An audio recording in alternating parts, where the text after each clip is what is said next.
I say everything, I mean everything. So, Ernest, that is a picture, watch his face. That is a picture of an FBI agent bringing Lee Harvey Oswald's rifle out of the school book depository 30 minutes after the assassination. What's wrong with the photo? He's holding it. He's holding it wrong, and the bolt is open. Bare hands, so he's already done taken the gun to this fingerprint. Contaminated. Yeah. Everything. Chain changed. of evidence, yeah. This We is messed how up the they chain of handled evidence. evidence at the time, even changed. The pecking order between local police officer, between sheriff and FBI, all of that got sussed out. Everything in our country changed that day, and especially our innocence. So I'm going to invite you guys to come along with me, and I'm going to show you a bunch of stuff that I bet you're just not even going to believe. And I'm going to run down some of the conspiracy theories, and you're going to hear all kinds of wackadoo stuff, but I think you're going to like it.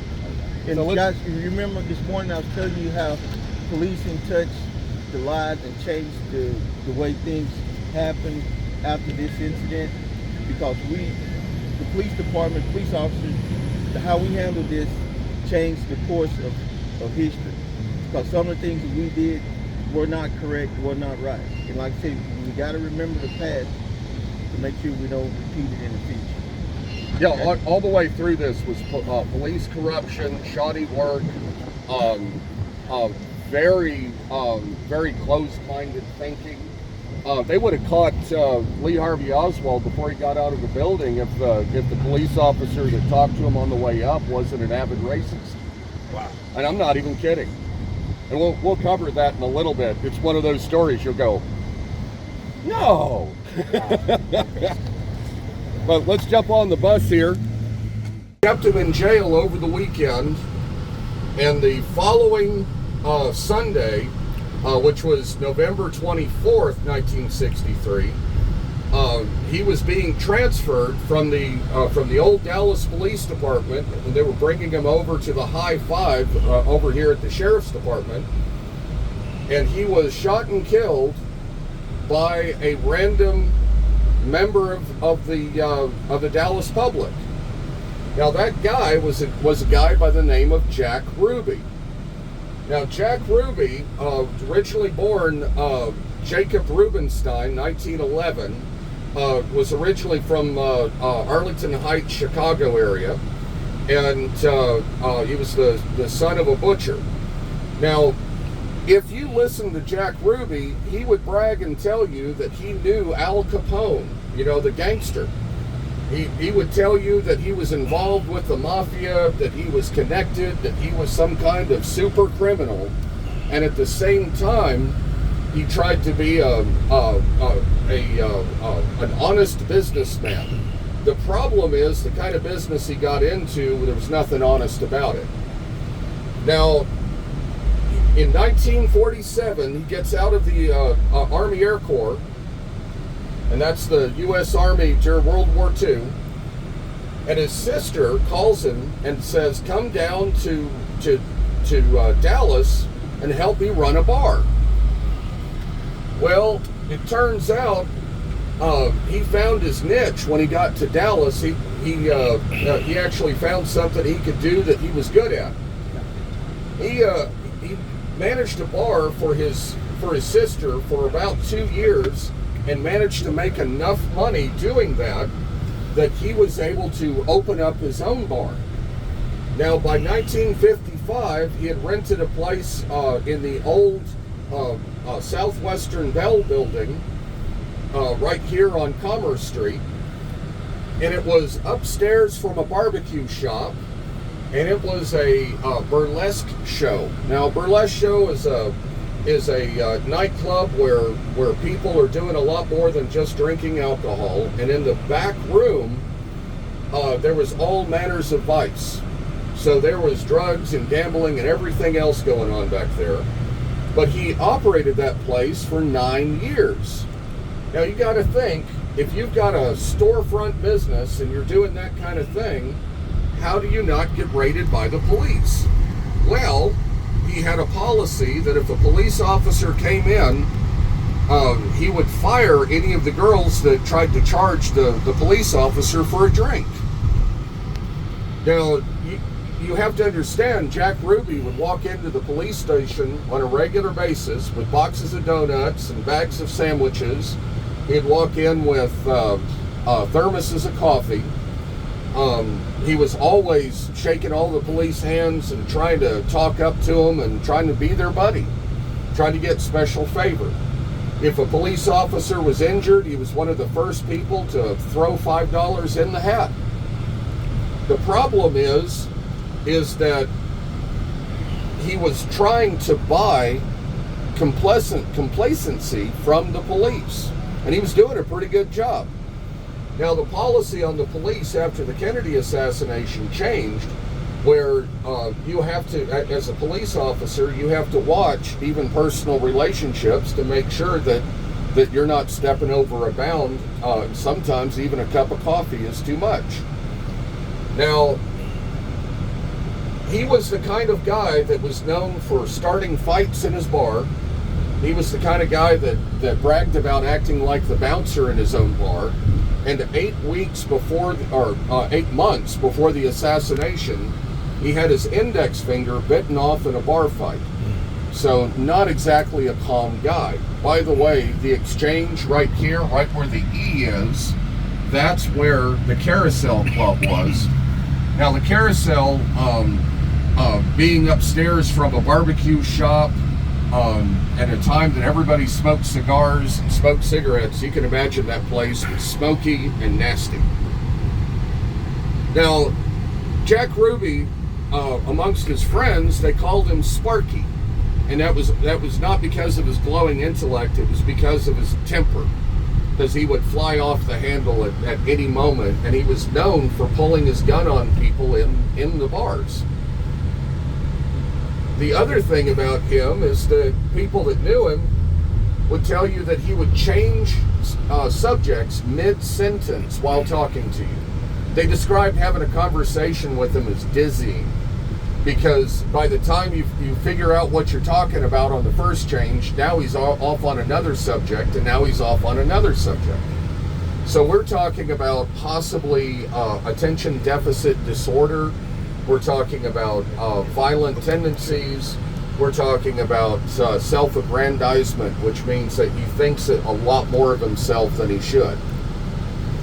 Now, the Sunday after the assassination, this is November 22nd, 1963, Lee Harvey Oswald is about to be transferred. Well, Jack Ruby woke up early that morning at his house. And when I say early, I mean early for him. He woke up at about 9:30 in the morning. You know, most of us are already up and rolling by then. And he gets a phone call from one of the ladies that works at the burlesque by the name of Little Lynn. And Little Lynn says nobody came into the club this weekend because of the assassination, and she didn't make any money. Well, he told her that he would go down and wire her some money here in about an hour. And he gets up, gets dressed, he takes his little dog with him, and his dog was named Sheba. It was a little Dachshund that he carried with him everywhere. People joke that Sheba was his wife.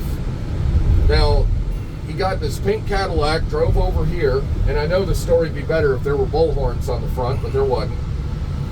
And as he comes around this corner, he ends up parking just across this intersection, right where that black trash can is, where the white line is. He leaves Sheba in the car. He gets out, he walks across the street, and he walks into this corner building where it says for lease, and that's 2036 Main. He walks in there because that was the Western Union. Now, the Western Union back then, you would walk in and you could give them money, and then they would wire a check across the country to anybody you wanted money to go to. And that's what we did before we were able to do it with our cell phones. So he wires the money over to Little Lynn. He comes out and he looks down the street here, and he sees a bunch of police officers standing right here on the curb. Well, he walks down shaking everybody's hand because he knows everybody.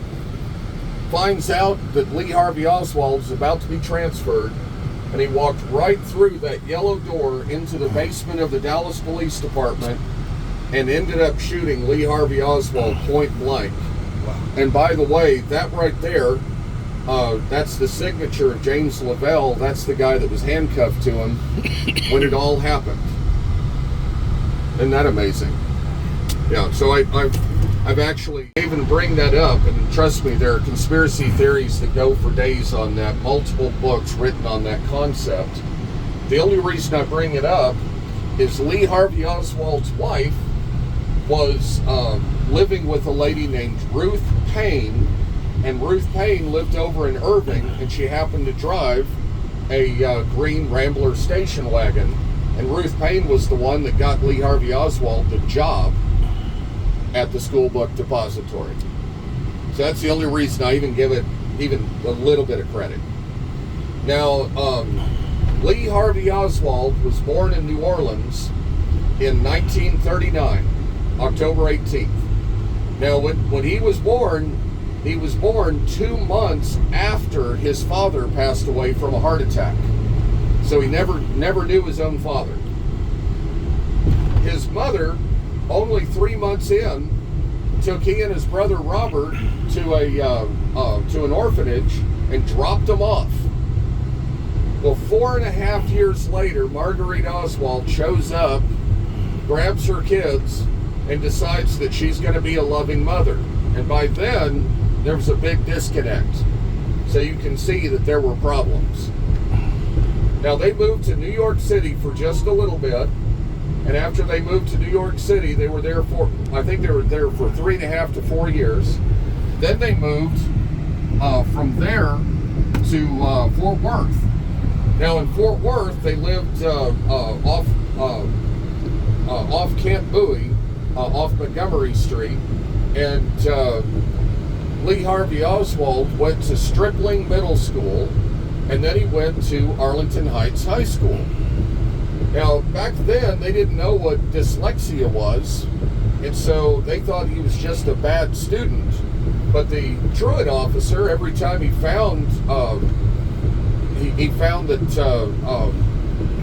Lee was skipping school, well, he was finding him at the library. Turns out he was teaching himself how to speak Russian, and trust me, that's not an easy thing to do.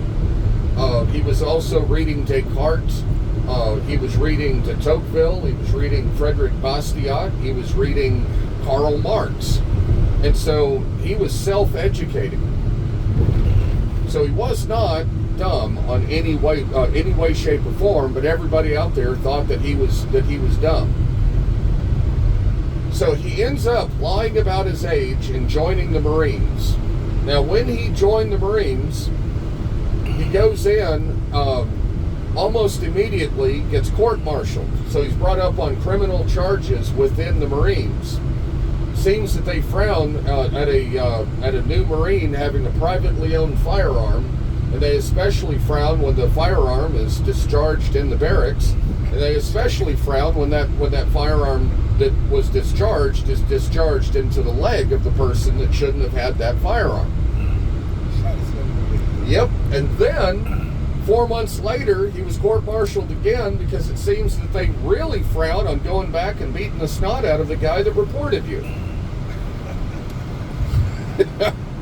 So Lee ends up in northern Japan at Hokkaido Prefecture, and he was working on the U-2 spy planes, pulling film from the wings and working the radar.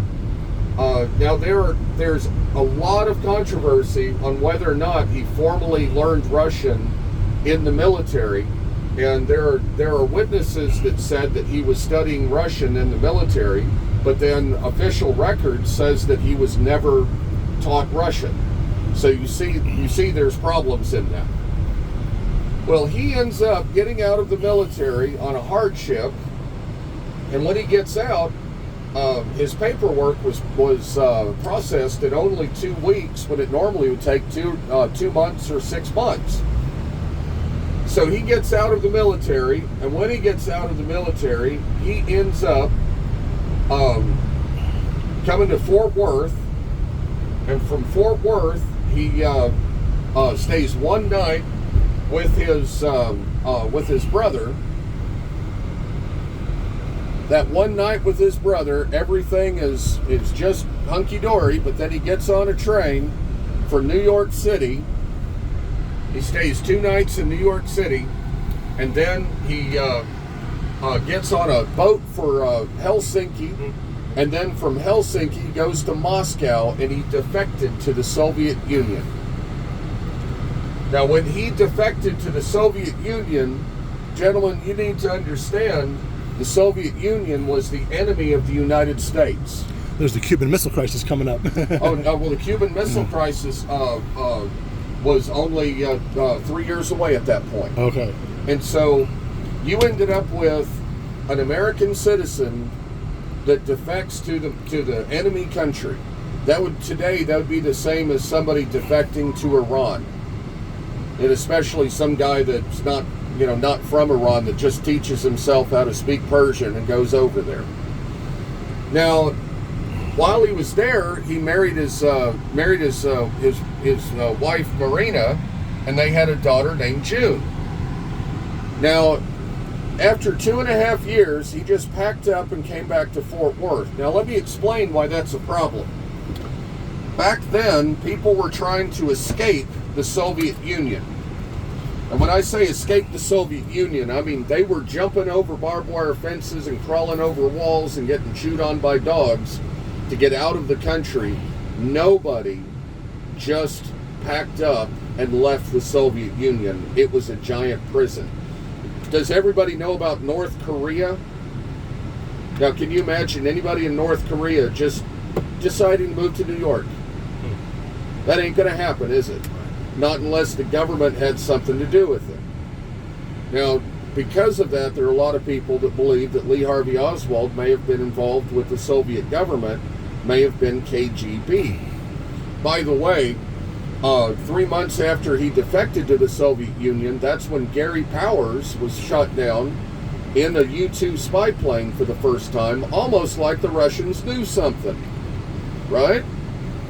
So, I've had people get very upset about that one little piece of information that Lee could just pack up and come back to the United States. Now, when he got here, he thought he'd be rich because he could translate Russian. Well, it turns out nobody trusted him. Now, he went back and forth for some time, but they ended up moving in with a lady by the name of Ruth Paine. Now, Ruth Paine taught Russian on a collegiate level. She also spoke Spanish. By the way, Lee Harvey Oswald also spoke Spanish. Bet you didn't know that. Now, they ended up all moving in together, and on April 11th of 1963, Lee just packed up and went to New Orleans for no reason. Now, let me tell you what that no reason is.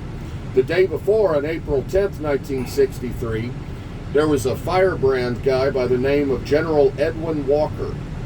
Now, General Edwin Walker was with the 82nd Airborne that went into Little Rock, Arkansas to desegregate the school. But by the way, he wasn't a hero. After he got fired by Kennedy for electioneering, he started a race riot down in Mississippi because he said I was on the wrong side last time. Now I'm back. And so he was trying to keep the school from being desegregated. And it turns out he was claiming that he was just following orders. So he's not really a hero, right?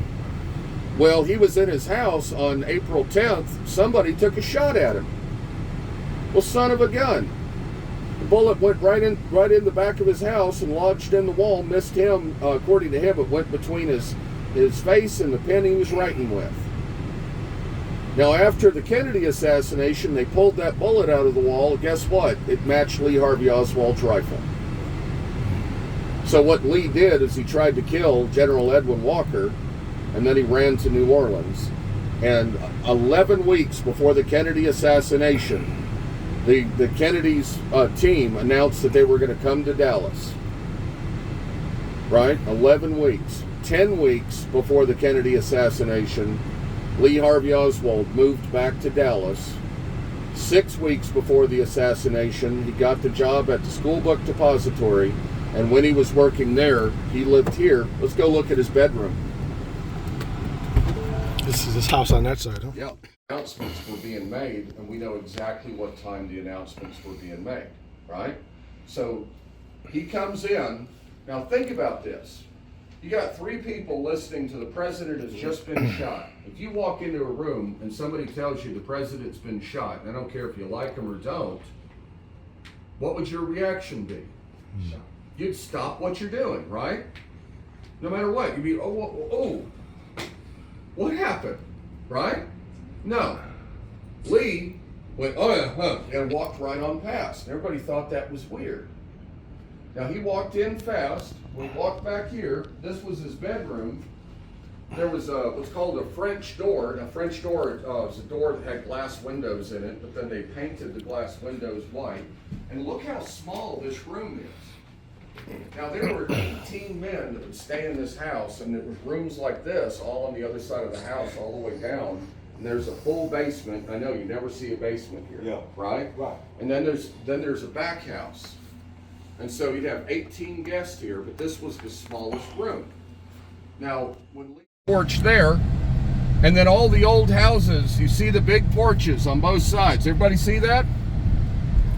The FBI could not find a single witness that saw Lee Harvey Oswald walking athletically while wearing a jacket coming up this street. Now, the reason why I point all that out is if you go off to the right from the boarding house, there was a bus stop. When Lee changed his pants, he took that boarding, the transfer pass for the bus with him. Now, if he's changed pants and he's taken that piece of paper, that sounds like it's valuable, doesn't it? So I believe that he went around to the bus stop, missed his bus, and then walked over to Patton Street and walked up that way. But the FBI agent that was pacing all this off with a stopwatch, well, he couldn't do it. So if he couldn't do it, then obviously Lee couldn't do it in that time, right? Well, Lee was in the Marines and he didn't smoke and he ate right and he walked everywhere. I just think that FBI agent liked his donuts more than he liked his health, and probably smoked so much that he was wheezing. Probably sounded like a train coming down the hall. Now, instead of looking at the possibility that maybe Lee was a little better physical condition, he wrote it down in the report that despite the lack of witnesses, that this is definitely the route that he took. Now, here's the problem. I believe that he went down to Patton Street and he came up Patton, and let me show you why. The first witness that we have that saw Lee Harvey Oswald walking fast or walking athletically while wearing a white jacket, and it was a men's blazer, was right here at 212, and this is 212 Patton. And the lady on that front porch was sitting there with her sandwich and a coffee. And guess what? Right next door, there was a lady sitting there with a cigarette, coffee, and a sandwich, and she saw Lee Harvey Oswald heading south. Well, that's awfully interesting. The first 2 houses we come up on, we got 2 witnesses. So you see the problem I have back there, and the only reason I hang on that is you have to understand that the Warren report was not well put together because they were trying to push a narrative, not find the truth. And in your life, you always have to look past all of that and find the truth. Now, the next witness we have was at the street, or at the house right across the street here. Now, here's the problem. There are books that will tell you that Officer Tippitt had a description, and they knew who they were looking for. By this time, it was only 1:15 in the afternoon. Back at the School Book Depository, they were just at 1:15 lining up the employees and doing a roll call to see who was missing. Doesn't sound like they had an idea of who Lee Harvey Oswald was, now does it? But here's the thing. Lee Harvey Oswald was seen by the lady on this porch not going south, but rather going north. So he comes north up the sidewalk on the left side and cuts around this corner real fast, and Officer Tippit comes around the corner real fast behind him. So let me ask all of you gentlemen a question. If you were a police officer and you saw somebody on a hot day wearing a jacket walking real fast towards you, and then suddenly look at you, spin around and walk the other direction and go back around the corner, would you want to talk to him? That's a little suspicious, right? And by the way, there are all kinds of theories out there that Lee Harvey Oswald was about to be killed by Tippitt, and the mafia sent him, or anything like that. So Officer Tippit pulled up right here in about this position with the car. He stopped Lee on the street and signaled Lee to come over to his window. So Lee walked up, and by the way, I got one witness on that house right there. I got two witnesses on the third house, in the house that used to be here. I've got two witnesses that were working in the front yard of the yellow house, and then up and down the street, I've got another 6 witnesses that saw all or part of what I'm about to describe. So Lee walks up, folds up his arms, and leans in the police car on the passenger side. Officer Tippit sat there just for a moment and then put it in park and stepped out of the car to walk around the front of the car. And as he walked around the front of the car, Lee pulled that pistol out of his pocket, fired 3 rounds over the top of the hood of the car, and then closed distance and put the pistol to the side of Tippitt's head, coup de grace, shot him in the head. Then he took off running back over to Patton Street, went back around to the left and continued south the same direction that he had been going in the first place. And that's really weird. Now, right across the street here, Mr. Bienvenitez, and his name was Eduardo Bienvenitez, was doing gardening right here in the front. Well, he comes running over to help the officer. And it turns out there was nothing he could do for the officer. The officer was already gone. So he immediately jumped into the driver's side of the police car and got on the radio.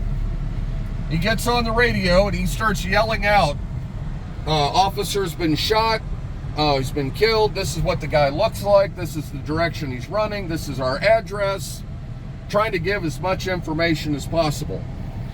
The lady on the corner, the first lady that I was talking about, well, she's watching Lee run away, and just behind those trees, there's a church. And so she's yelling that he's going towards the church. So for a point of navigation, Mr. Bienvenitez didn't speak English as a first language, so he made a very simple mistake. And that mistake was on the radio that the suspect, or the shooter, as he put it, was going into the church. So when the police deployed, they deployed to that church and they came right here. Now, while all that's happening, Ricky Bienvenitez, his brother, gets in the front seat of the police car on the passenger side, and on the bench seat between them, lo and behold, there was a wallet. You open up that wallet, and there's an ID in there, and that ID said Lee Harvey Oswald. So Eduardo, not knowing police procedure and not having anybody stop at him, he reads that name over the radio, Lee Harvey Oswald. Now, at the same time, over at the School Book Depository, they're doing the lineup, and they're coming up with the name Lee Oswald. And they hear over the radio, Lee Harvey Oswald. So they go into the employment office, and when they walk in, they get the file that's on Lee, and they get Ruth Payne's house. So by 1:25, the FBI is taken off to Ruth Payne's house on 5th Street in Irving. So you see how fast all this is happening, right? By the way, gentlemen, take a moment. You see that white X right there in the middle of the road, right in front of us? This right here, this is where Officer Tippit fell. Now here's the problem, and so many conspiracy theories have come out of this. When Officer Tippit was killed, he left behind a wife and 3 kids and a girlfriend over at the Carousel, Jack Ruby's club. By the way, there are people that think that Jack Ruby shot Lee Harvey Oswald because of the revenge of his friend, J.D. Tippit. And by the way, there's all kinds of arguments there. So Lee had run down to that tree right there. This was a wood picket fence about halfway down the block, and he went up the alley. And so you can see the church here on the horizon. You get the idea of why I say he was going to the church. And the timing of the police showing up, how fast they showed up and everything, it all works out. I've got it all set. But the movie War is Hell was scheduled to start at 1:05. And people in the movie theater said that Lee walked in about the time the movie started. Now back then, if you went to an old movie like this, here's the deal. The movie would have a Lone Ranger episode that would go for 10 minutes on the front. Then you'd see a whole Tom and Jerry cartoon. You'd see a newsreel, right? Then you get into the message from the mayor. And that's before you get into all the previews. And then, of course, you've got that horrible little black and white cartoon of the dancing garbage telling you to clean up after yourself. So with that, do you think maybe that movie might have started about 1:40? But there are people that take that little factoid, and what do? They run. Oh, so you remember what Miss Pat said about Lee Harvey Oswald's pistol, right? That it had a bent firing pin. Do you think possibly, just maybe, that snapping down on an officer's thumb and then wrestling that pistol away, the pistol end up being thrown on the ground, might bend that firing pin? So you have to understand Miss Pat's position, and I respect it, is that she had, as a child, a very positive relationship with somebody that was not a good person. And to this day, she's trying to rectify that in her head. So keep that in mind and make sure you're not doing the same thing. Who wrote the book that was being sold there?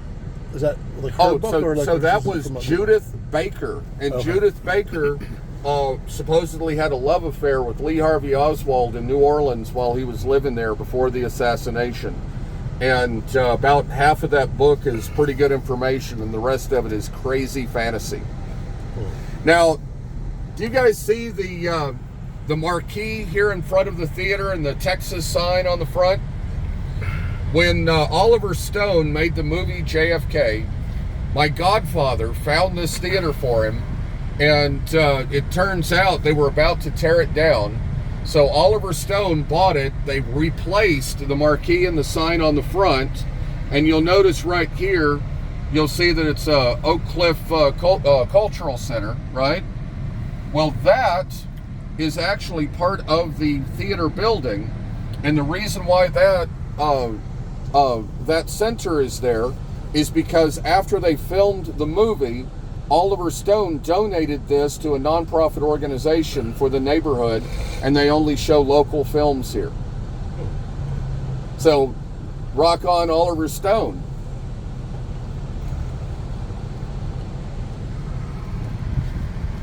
Oh, you see. Along with 2 sheriff's department people, and he says that this is a murder in Dallas County, this is my jurisdiction, and I have to examine the body. Well, Guns get pulled. Insults get made. They grab the coffin and they use the coffin as a battering ram to run over the two sheriff's deputies and the medical examiner, breaking the medical examiner's arm. Now, let me back up. This coffin was worth $3,867. Back then, you could buy a house for about $4,000. So that's a $150,000 coffin today. So they run outside with this coffin. They throw it in the back of the hearse like they're robbing a bank. They jump in the hearse and they drive over to Love Field, leaving the funeral home director running along behind the hearse screaming, "That's my car. Where are you going? How do I get paid?" Now, they should have brought the funeral director with them, because when they got to Love Field, the funeral director would have told them about that cute little button that releases the coffin because it locks in place so it doesn't roll around in the back of the hearse.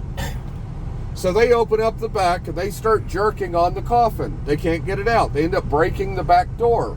They can't get it out. They end up breaking out the side windows to get a better handle on it. And they're in a deadpan panic because they know the gendarme is coming. They know the police are coming. They know the sheriff is coming, and this is all going to be bad. And so they're breaking through everything. As they're breaking through everything, they get a good handle on that coffin, and they pick it up with an audible crunch, and they tear open part of the bottom of the coffin. So now you've got blood all over the end of the inside of the hearse. Then they have to get it into Air Force One. But this is a staircase that's only meant for one person at a time to walk up. The coffin weighed 400 pounds with a 185-pound president, and a Herculean effort. One of the Secret Service agents was permanently disabled from this. They go up the staircase and they finally get it onto the plane. They're separating everything. They're about to take off. Guess who walks onto the plane? Lyndon B. Johnson. Now, Lyndon Johnson had already talked to Robert Kennedy, the president's brother, who was the district attorney, and said that he needed to be sworn in immediately for continuity of government. Now, the problem is there's no constitutional reason to do that, because at the end of the day, as soon as the president died, the vice president is the president. It's all de facto. It all happens immediately. So he gets on and he says, this plane is going nowhere until I'm sworn in as president. Now, Robert Kennedy sent over a federal judge. And the federal judge was the first female federal judge in U.S. history, Sarah T. Hughes. Now, Sarah T. Hughes, believe it or not, was a friend of my mother's.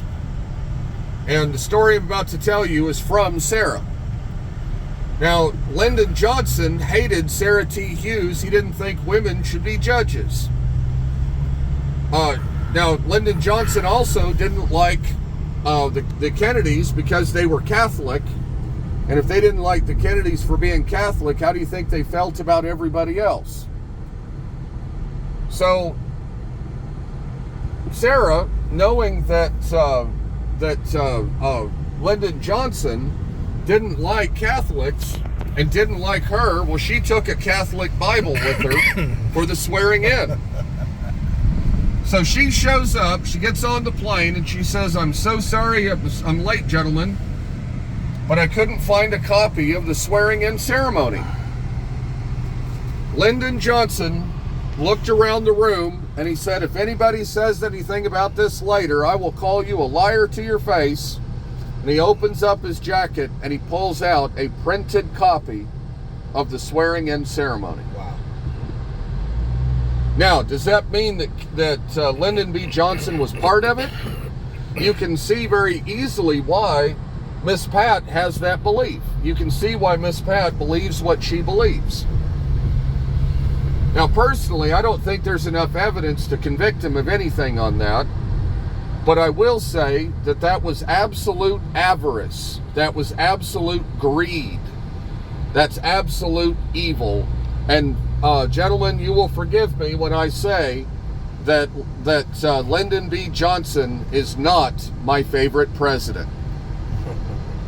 So right here, we're going to step off. I've got bottles of water for everybody. And we're going to walk down into Dealey Plaza. And I'm going to show you where the rubber meets the road.